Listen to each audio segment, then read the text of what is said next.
大家上午好，现在是11:07，这里是交易修行成长驿站。本频道所有言论都将构成您的投资建议。那好，我们继续回到比特币盘面，目前看的是 Coinbase 基准4小时线的 K 线图啊。昨天比特币走到最高103857啊，这是 Coinbase 104059，大概这个位置啊。然后其他交易所可能都有一些差别啊，这是正常的啊。然后目前应该是从凌晨4点钟开始往下回调啊，然后大家可以明显看到什么？关键的回调时间点都是整点。为什么呢？为什么会是有这种情况呢？其实挺简单啊。之前我在我的视频里头讲过这个问题。一个人行动的时候，无论是哪个集体，还是哪个团体，还是这个个人啊，约时间一定是整点，大概率整点，或者是整点的半点，通常是这么约人、约时间、约事儿。那这种比特币的行情也是一样的，资本市场也是同样的逻辑啊。这个背后一定会有非常的主力大手在控制这个。咱们说到这儿，简单说一下，比特币为什么能长时间，大概15、16年来一直整体走得很健康，它是什么原因？我们看看周线啊，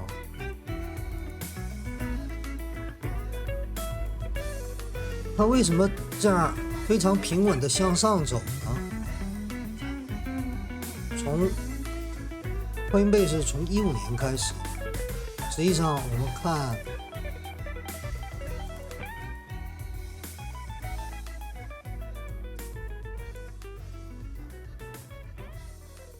其他的，这是 CME 期货，这是比较全的啊。为什么能从几乎没有什么价值开始走这么长时间，它还没死，而且越来越健康，主流国家认可的程度越来越高。其一，关键指标是什么？相关的法律法规的出台等等都证明什么？这个幕后是非常实力的一个主人在控制它，做着它。所以说它不是简单意义的炒作，即便是炒作，它也是有实力、有权威的幕后主使者在做这场游戏赌局。所以比特币不是单纯的一个商品，炒作的商品。尤其是近期啊，什么川普上台，还有什么这2天尹锡悦下台，这种各种问题啊，炒作有没有关系？昨天我也讲过，有关系啊，有个屁关系，有多大关系？我就不明白你们这些个所谓的砖头画专家，还有所谓的这些个股评人，你们懂个屁！你们要么懂坏，要么就是啥都不懂，胡说八道。还有大众散户、小蚂蚁们，你怎么这么嘚儿呢？你们傻不傻？我现在不是情绪高涨啊，我只是在告诉大家，这个东西即便是有关系，你也不可量化。说白了什么意思？对你的账户钱袋子头寸根本起不了任何决定性的意义。你不知道什么时候进，什么时候出，进多少出多少，什么都搭不上关系啊，没有一个建设性的意见，或者是技术动作应该怎么做，这个量应该怎么裁，不知道，所以没关系，屁关系都没有，就忘了马斯克狗狗币这个事儿了吗？狗狗币目前可以回忆一下啊，最近狗狗币涨得比较好啊，但问题是马斯克喊单一路是下来的啊，整体啊，我说的是整体，结果后来马斯克声音没了，今年年初是不是启动一次，完了回调很长时间，然后不知不觉上来了，那上来的点在哪儿？在这儿，最高点在这儿，马斯克一路喊单，人家是谁知道人家是做空了还是干嘛？他的发布会上边挂了一个狗头，然后全球老百姓就蜂拥而上，蠢不蠢？事实证明，资本市场上大部分散户99%甚至更多的散户就是往里捐钱，被情绪带动着，人家为什么做这种行情？随便点一个一样，全是这样的啊！为什么这么干？骗的就是散户，辛苦劳作赚的钱扔到资本市场，资本市场通过媒体各种手段去拖老百姓散户的这个心理，然后你又禁不住诱惑，有这个贪念，暴涨暴跌的贪念，然后你又杀进去，那人家为什么来回折腾？无论你做空做多，全给你弄死，这个是本质。听得懂的朋友啊，但凡到我视频里听得懂的朋友，好好听，我是在骂人，还是在告诉你，有可能有真本事的这个路径，作为逻辑。你再看柴犬币，同理，随便梳洗也一样。所谓之前的大姨夫二姨夫一样，人家原来是什么价位的，然后涨这点儿说涨得很多，跟谁比？有的是在这儿套着的。最高点是多少？这儿95块钱附近。Mana 一样，元宇宙。看看最高点在哪儿？在这儿。这个时候，这个区间压了很多，然后在这儿横盘整理了这么长时间，这种波动也不小，最低点到最高点好几倍，这个区间啊。但整体大的趋势上看，没多少。因为往上这还有好几倍，那就是什么意思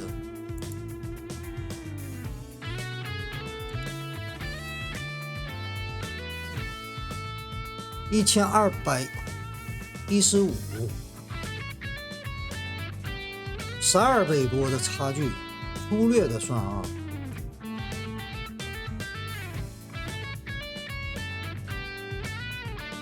你看经典。同理，还有之前这个柚子杀了很多国人啊，包括韩国人，才开始有量启动，它至于回调不回调不知道，往上的空间还是很大，但是会不会一蹴而就的往上走，还是回来再折腾再走，都有可能。所以说山寨币少量持仓就好。以太坊1次2次3次如果这次是真的行情啊，那突破这个前高也是必然啊。比特币是已经突破了，今年整体来看，以太坊到这个莱特币，还有主流的 BCH、BSV 这种老牌的山寨币，它的涨势都不太好，但整体来说还是符合加密货币市场的这个主次先后的惯例。先是比特币涨到一定程度，然后稳住横盘，二哥以太坊往上冲，它带领着整个行情，然后类似股票市场的板块轮动，这些个山寨币就开始轮转着往上走啊。这个是什么 PRX 也是放了新高啊，波场孙雨晨同学的这么个玩意儿，我一直都是强调这个东西小心点，它有大涨它也有大跌，好像等于没输啊。因为这种你进的位置要是不好，你会死得很惨。你要是合约直接就给你爆掉，上下一折腾全死，无论你做多还是做空，跑不了。关键是有那么多的好的投资标的，稳健的，为什么非得选择它呢？包括这种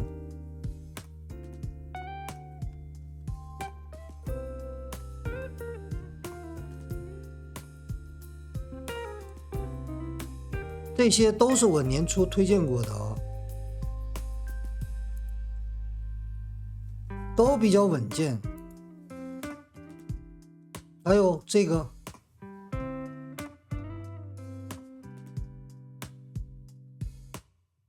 大家可以回看我的视频啊，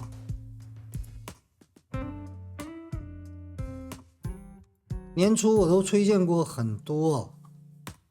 然后你要是真想好好做交易，从技术分析从零开始，把这些视频全部看了，那基本上你就能看懂 K 线。什么叫看懂 K 线？你知道该怎么看，这个是一。还有一个交易策略应对心法，把这些视频全部看完，正确理解懂了，你就知道资本市场、投资标的这些东西应该怎么应对。然后再看交易日志，关键位基本上我都没落下啊，连续剧我把所有的行情紧跟着行情，我是怎么做的交易，我是怎么失败的这单，然后这单我是怎么成功的，紧跟着行情去做啊。然后最近还有一些有意向的学员老是问这个问那个，对不起，我实在是没有太多时间这个跟你线上交流很多东西，我写得很清楚了啊。这个月已经没有多余的空位了。然后价格我这个是便宜的啊，为什么这么讲？我是在教你复制钱。你说白了，拿了这些学费，看起来有点不便宜，但是你拿了这些学费，真正学懂了以后，你做交易，你是在复制钱。整个油管我就没发现过教真东西让你跟着实盘把效果做到一定程度的，我都没发现啊。还有一个，我在视频当中强调过多少次，我做这个视频这个站不是为了帮人赚多少钱啊，跟这个一点关系都没有。更重要的是，我通过我这个 Vlog 也好，每日的行情解读也好，根据这个收集一些数据，然后以便未来我写的交易修行这本书能够顺利的全球同步发行啊。但是这本书你想写好，你就势必要做一些足够的前期工作，不仅仅是内容，这个内容也得一定程度上这个得到验证。这件事儿好几十年前，美国有一个华尔街有一个职业交易员叫理查德·丹尼斯，就做过这件事儿啊。我的想法是，他能做老外能做的事儿，我们中国人一样能做，做得非常好，更好啊。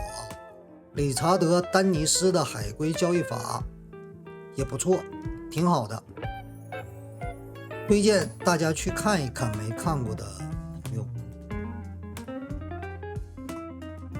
然后最近我又发现一个问题，有一段时间了，不管发什么视频，这上面总有换着名的，完了留一堆助记词，解释一下如何他怎么转移到币安。我就想说，你他妈缺心眼儿啊！你用这么多个账号改账号 AI 发这种留言有意思吗？背后不还是一个人吗？你当看这个视频的朋友是傻子吗？我看你是傻逼，闲的没事天天在这儿留这种破言有什么用？完了你就想着万一有个傻子把这个助记词写进去了，完了你怎么样？你那钱包就有钱了，是这意思吗？无聊，你有这功夫干点正事儿比什么都强。嘚儿喝的就是早骂，我不管你是谁，我祝你8辈祖宗到现在未来都不得好死。中国人就是因为你这种犊子玩意儿好不了，把国人脸都丢尽了，丢到海外了。然后不多说这些啊，然后我们回到行情。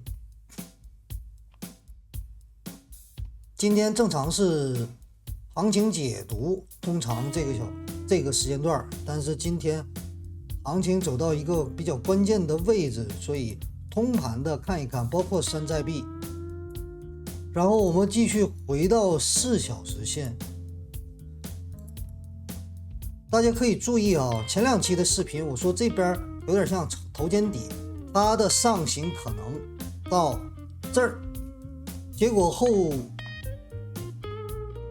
边是什么样的发展？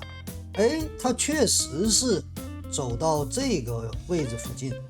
这个地方我想强调的不是说我有多厉害，而是什么？这是规律。这种规律呢经常出现，这是大概率。然后这种波动形态不是1次2次的出现，无论是在比特币还是其他的什么黄金啊、原油啊，还有包括这些个股票、大宗商品都经常出现这样的走势形态。为什么？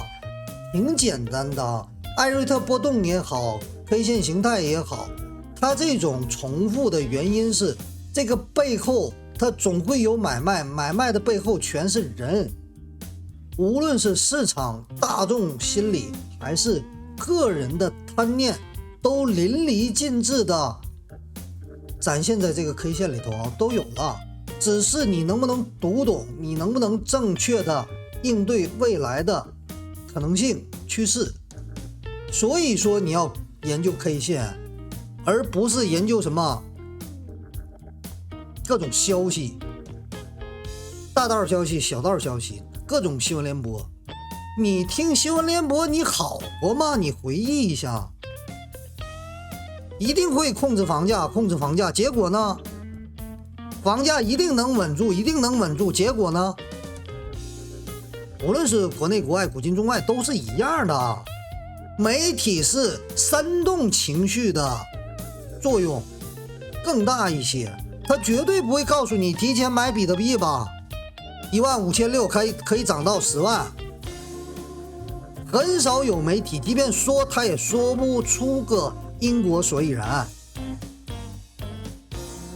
所以说没用啊。但是你通过合理理性的数据 K 线的分析怎么样？你能掐准这个关键位，这个是交易的核心逻辑。然后你能控住什么？尽可能最少的亏损，然后把大段吃喽，这才是交易啊。而不是明天会涨，明天会跌，如何如何？你看我又对了，你对个屁呀！你算老几？人家巴菲特、瑞达利欧都从来没有说过这样的话，包括这个已经去世的查理芒格，没有过。什么时候说自己神预测？向来都是控制风险。瑞达利欧桥水基金为什么叫对冲基金？风险对冲。所以说散户们、小蚂蚁们醒醒吧，这一路这么长的时间你都没赚钱，还在被这种小的波动弄得神魂颠倒，然后这上来了市场又行了，给个这么点的回调市场又不行了，你是什么神逻辑呀？还有一个，你有多少认知啊？你到底懂得几个问题你就想暴富？别做梦了，醒醒吧！我这话可能不好听，戳中你的心理要害了。你仔细回望一下你自己是什么样的逻辑，什么样的这个行事做派，在这个交易过程当中，股票交易也好，加密货币也好，都一样，期货也行。赚了觉得你行了，亏的全部忘掉，跟我没关系，不是我干的事儿。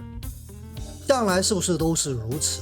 安慰自己，合理化自己，然后都怪谁，都怪这个市场太坏，不公平。你多大了？这个世界有公平吗？告诉你，这个就叫公平。别拿公平说事儿，别拿情绪说事儿。如果你想赚钱，挨打就得认，有本事你就吃肉，狼吃肉，狗吃屎，这个是天道，你认不认都得认。你要是怕，你要是没这个本事，你就离场，不要玩了，好好上班。那好，这一节就分享到这儿，然后最后还是多说一句吧，比特币走到这儿，它有一个上下猴式的这种震荡的话，那是好事啊。我们进一步能判断啊，到底走没走到头，这是一。还有一种是啥？可能是阶段顶部调整以后，干嘛？继续向上。一个趋势形成以后，不会轻易改变方向的啊。但是如果你做合约杠杆放得大的话，就这种小波动足以让你前边的这个利润全部一夜回到解放前，一次性全部回吐过去，然后你心里再不过关，再往里增加资本金，这就完了啊。所以说这一节我们做这么样一个视频，初衷很简单，还是希望大家冷静，把握好自己的钱袋子，管理好自己的头寸。那好，这一节就分享到这儿，希望大家交易顺利，多多赚钱，我们下期再见。